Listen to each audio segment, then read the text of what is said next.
Hey, good morning, Twin Lakes. My name's Kyle. I'm one of the pastors here and happy to be bringing you the daily devotion this morning. Hopefully you got a chance to be with us this past weekend as we had a guest teacher, Amy Orr Ewing was with us, and she brilliantly and passionately spoke to us about Mary, the mother of Jesus. And one thing that she said that really stood out to me is how after the angel of the Lord appears to Mary and kind of tells this young teenage girl who already was living in an oppressed society where she was kind of at the lowest rung on the social scale pretty much. She's a young girl in that culture and under Roman oppression, and how she was told now she's going to become an unwed, pregnant woman.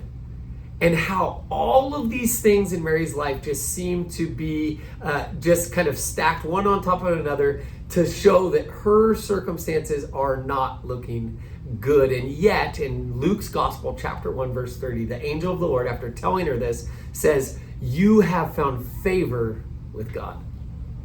And I started thinking about that idea of how a lot of times, myself and maybe some of you, we take our circumstances, the things going on in my life, and looking at how easy or difficult it is, and then I equate God's favor and where it falls based on that scale. Like if life's going really good, then I'm favored by God. But if my times are kind of difficult or I'm going through some hard stuff, God's favor must not be with me. And I want to challenge us this week that what if we believed what the angel Gabriel told Mary? That you have found favor with God. If you know him, if you walk with him, he loves you and he has lavished his grace upon you. And grace, by definition, means unearned or unmerited favor.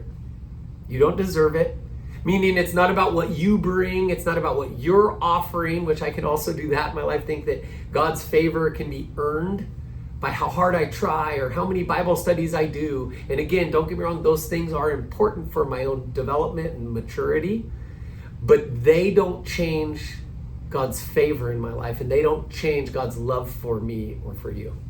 I think about the verse in 2 Corinthians that says, for your grace is sufficient for me. Your grace is sufficient for me. For your power is made perfect in my weakness.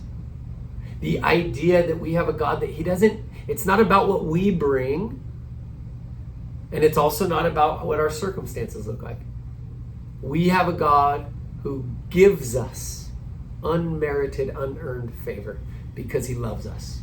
And so today I would challenge you, what if we started our day by believing that?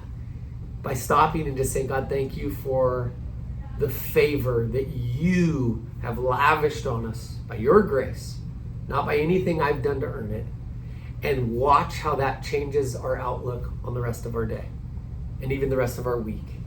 What if we got into the habit of regularly coming to God and thanking him for his grace and reminding ourselves that no matter what's going on in our life, we are favored by the Most High God.